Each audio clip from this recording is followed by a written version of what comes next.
Assalamualaikum warahmatullahi wabarakatuh. Perkenalkan, nama saya Siti Doah SEMMGMT.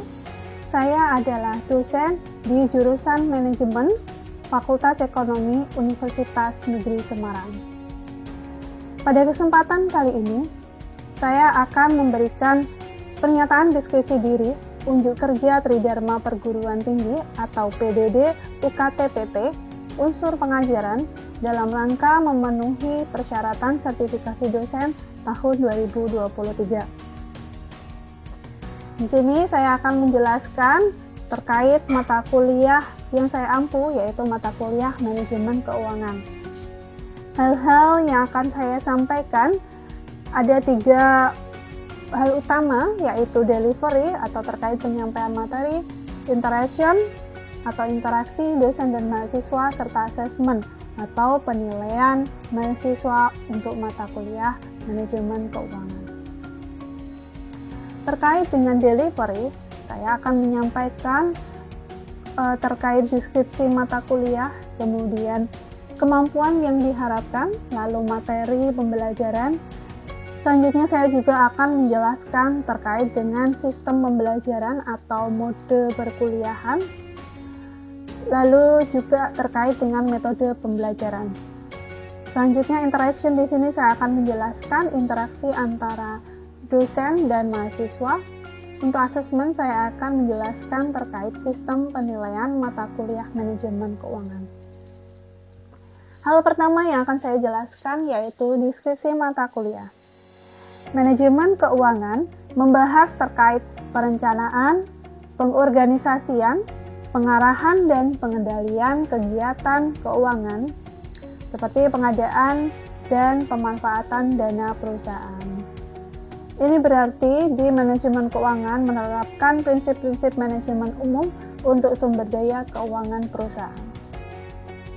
Kursus ini membekali mahasiswa dengan tugas-tugas terbaru dalam mengukur prestasi mereka di bidang manajemen keuangan menggunakan pembelajaran berbasis kasus, pembelajaran berbasis proyek, dan menggunakan beberapa kegiatan kelas seperti kuis, tugas atau assignment, belajar mandiri dan dilengkapi dengan ujian tengah semester dan ujian akhir.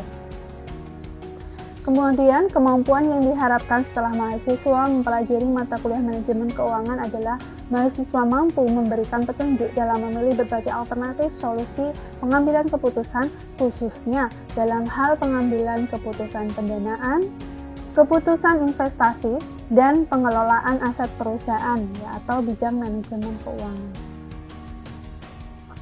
Nah, untuk materi pembelajaran di mata kuliah Manajemen Keuangan ini yang pertama terkait konsep dasar manajemen keuangan, lalu materi nilai waktu dari uang atau time value of money, materi ketiga terkait manajemen modal kerja, materi keempat manajemen kas dan surat berharga, lalu materi kelima terkait manajemen piutang dan kebijakan kredit, materi keenam yaitu manajemen persediaan, materi ketujuh terkait arus kas proyek dan resiko, materi ke-8 terkait teknik-teknik penganggaran modal, materi ke-9 resiko dan tingkat pengembalian, materi ke-10 terkait biaya modal, materi yang ke-11 yaitu pembiayaan jangka pendek, lalu materi selanjutnya utang jangka pendek, materi yang ke-13 kebijakan dividen, dan materi yang terakhir terkait analisis laporan keuangan.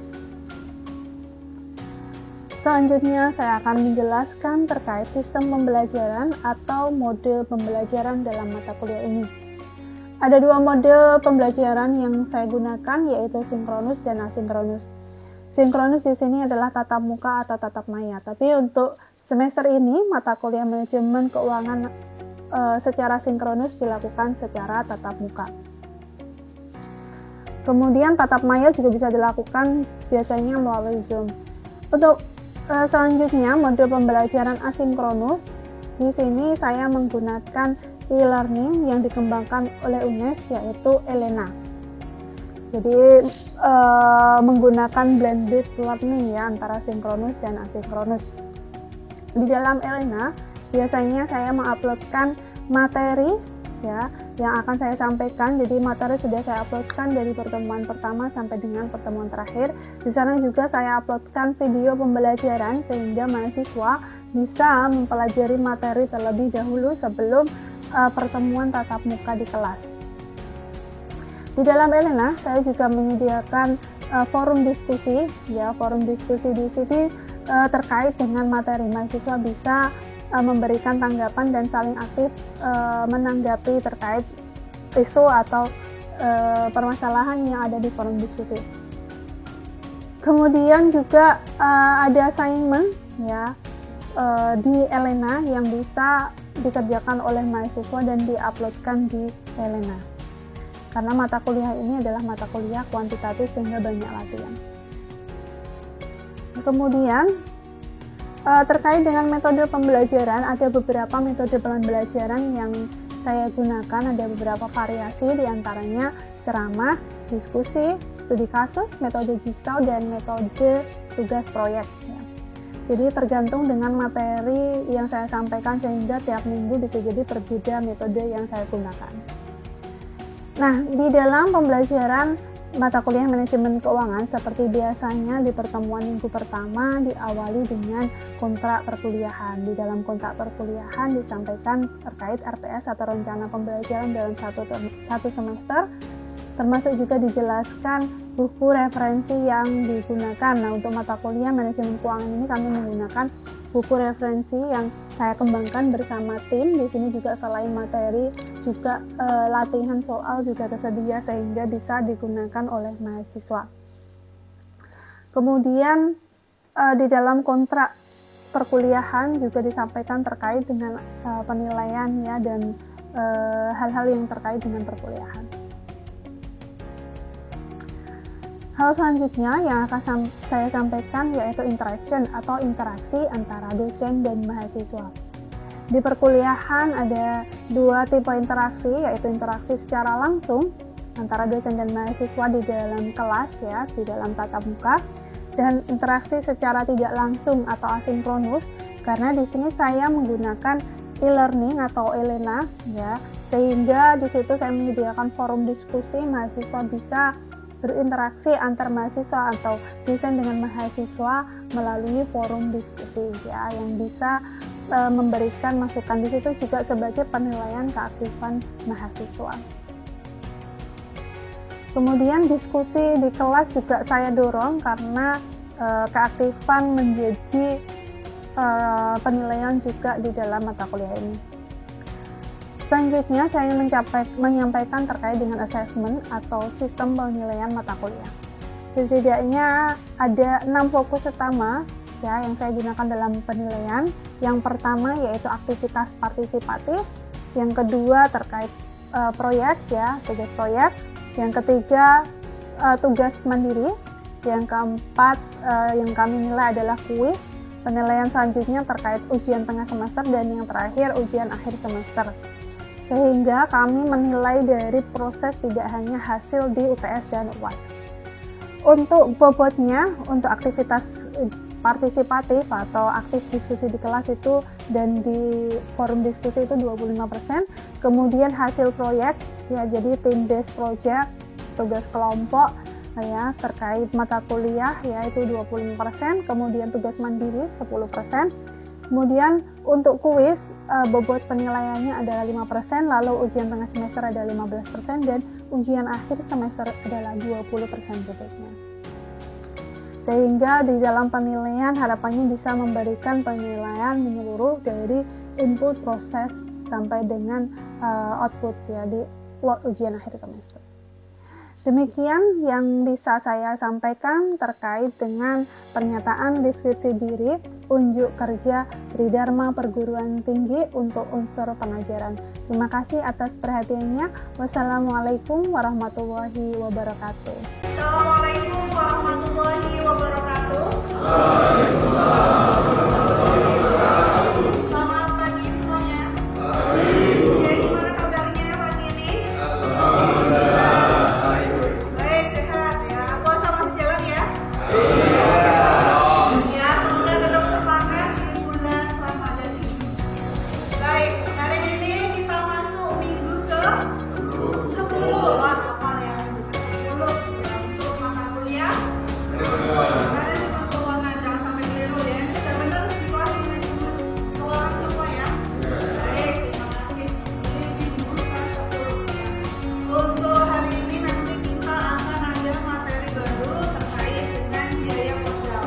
Namun sebelumnya seperti biasa saya akan cek kehadiran kalian ya. Baik, harapan Timothy, Kamal Jadi, Sakila, Revita, Muhammad, Ayu Samutia, Muhammad Faiz, Gibran, Naufal, Nafisato, Nalgira, Komarudin, Muhammad Dajjal, Gavina, Ilham Sulano, Sabina, Dwi, Basir,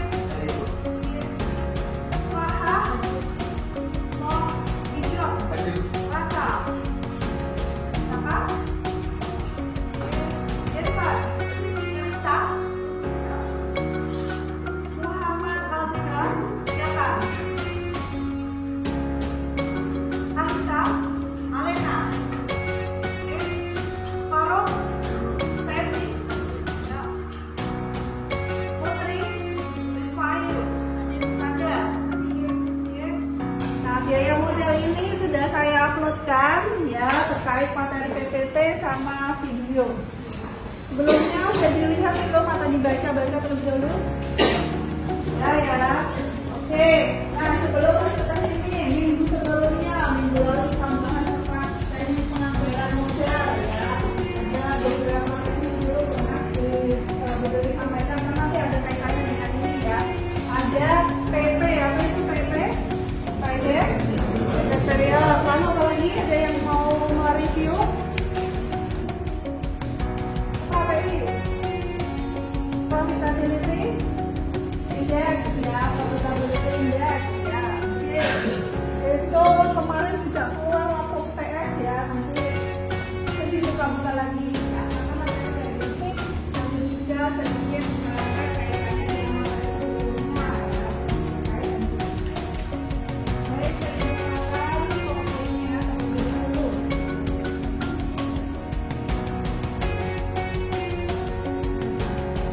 Biaya modal atau dalam bahasa Inggrisnya adalah cost of capital. Untuk hari ini ya, outline atau materi yang akan kita bahas yang namanya pengertian modal, lalu pengertian biaya modal, kemudian contohnya, lalu apa yang itu. Oke. Yang pertama adalah terkait modal. Saya buka di situ. Ada yang mau memberi pendapat. Apa itu modal? Pasti udah kenal dong apa itu modal. Apa itu modal?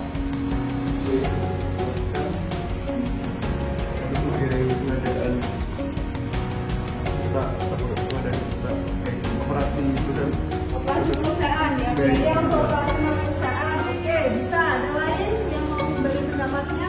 Bagus ya tadi yang lain berbagi pendapatnya. Satu dong.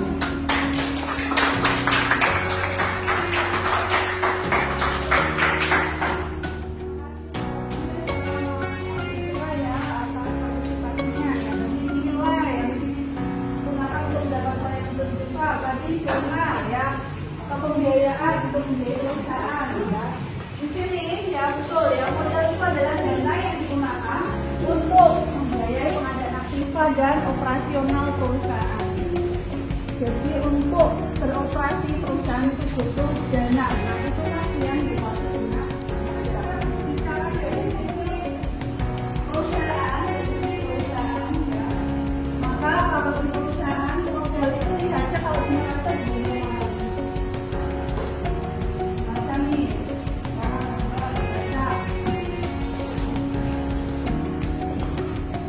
Sebelah sini adalah aktiva ya, sini pasifa. Modal di sebelah mana? Aktiva atau pasifa? Pasifa ya, betul ya. Di sini ada hutang dan modal.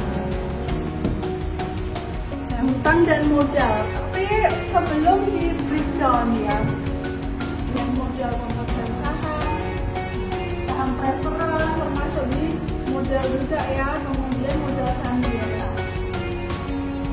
Nah, di bagian pasifa ya, ada hutang jangka panjang ya, kemudian ada modal gitu ya.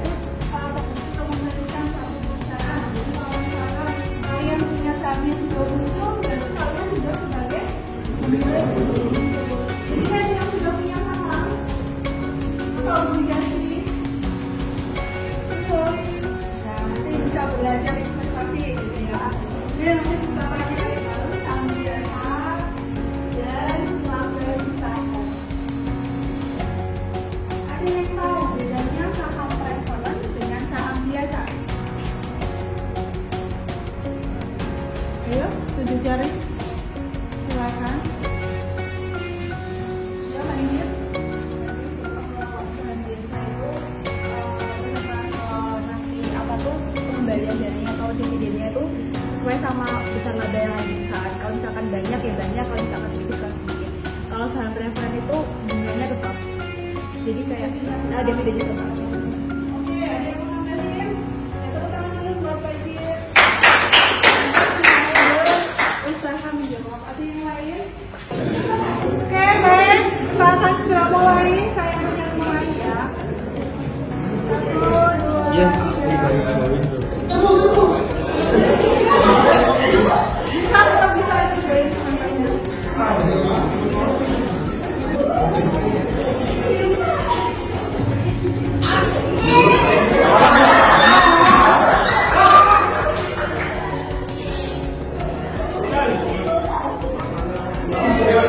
aku mau nggak bener lah bu.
Perhitungan biaya penggunaan modal sangat penting dengan alasan kewajiban mendapatkan laba sebanyak-banyaknya. Yang salah ya, yang lain keputusan penganggaran tadi betul.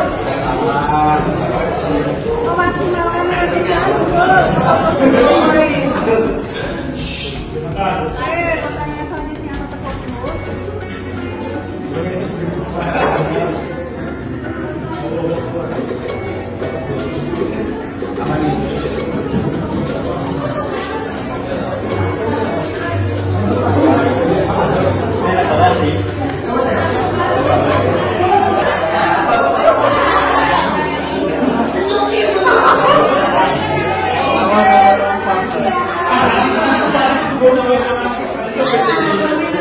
Model patungnya nih.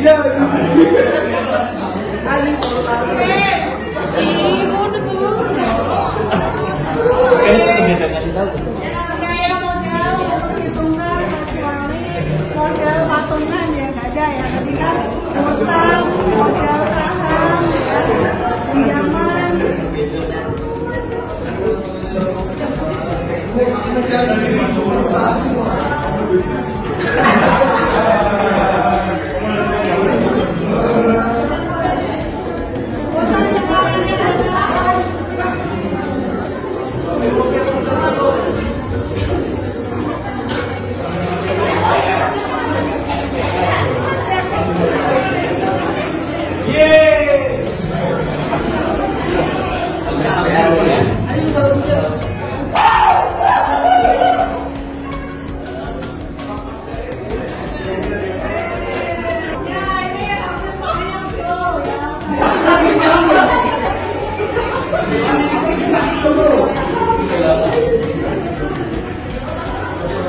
yang memberikan penghasilan tetap berupa dividen yang besarnya telah ditentukan ya. Oke, lebih dari 50% betul ya. Ini mungkin ada pilihannya dan memberikan ya. Tapi tetap mayoritas betul.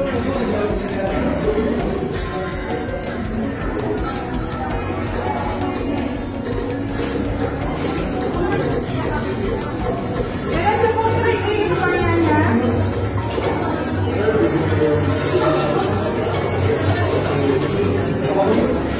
Tidak mempunyai mobil. Tidak mempunyai mobil.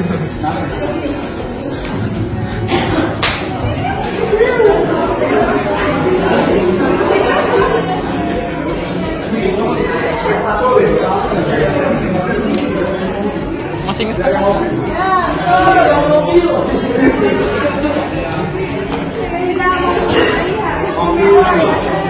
Tidak mempunyai mobil.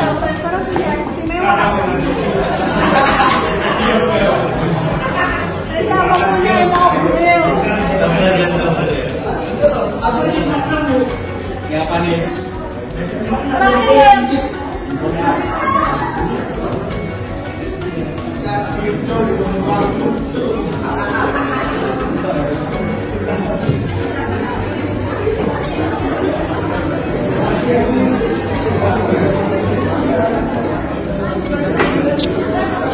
Udah jawab.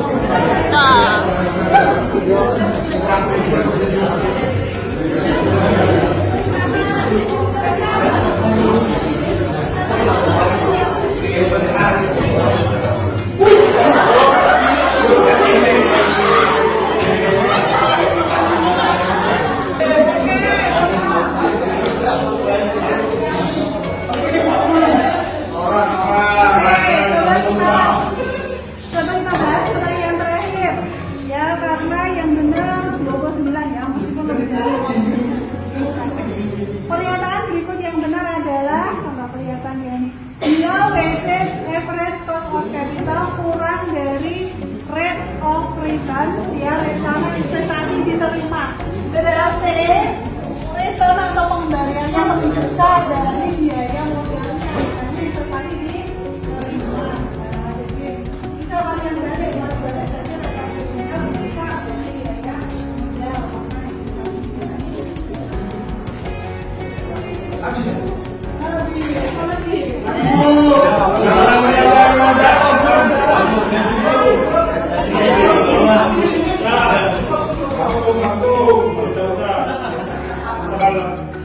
Oke ya. Nah,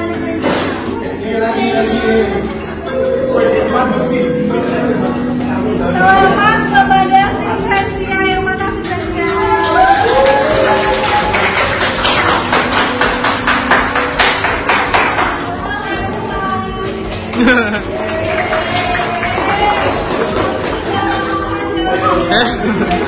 Oke, kalau kita lihat rata-rata sudah lebih dari 70%, sampai 100%. Berarti bisa disimpulkan kalian bisa mengikuti materi hari ini terkait dengan materi apa tadi?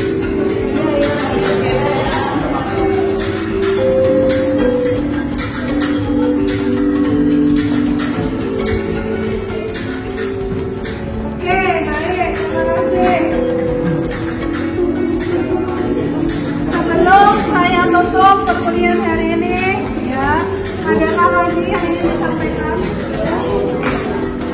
Ada yang mau ditanyakan? Matimu.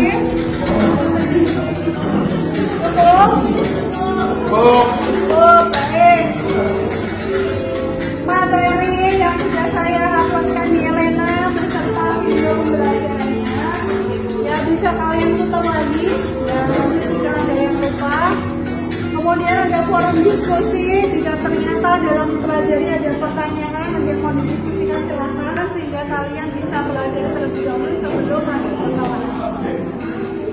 Baik, saya rasa cukup. Kita tutup.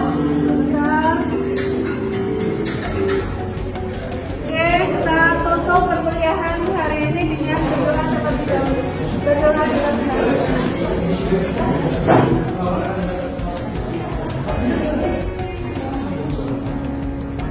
Sudah selesai. Terima kasih atas perhatian dan kerjasamanya untuk hari ini. Semoga ilmu yang kalian dapatkan bisa bermanfaat untuk kita semuanya. Ya, terima kasih atas perhatiannya. Mohon maaf jika ada pengambilan. Saya akhiri. Wassalamualaikum warahmatullahi wabarakatuh. Waalaikumsalam.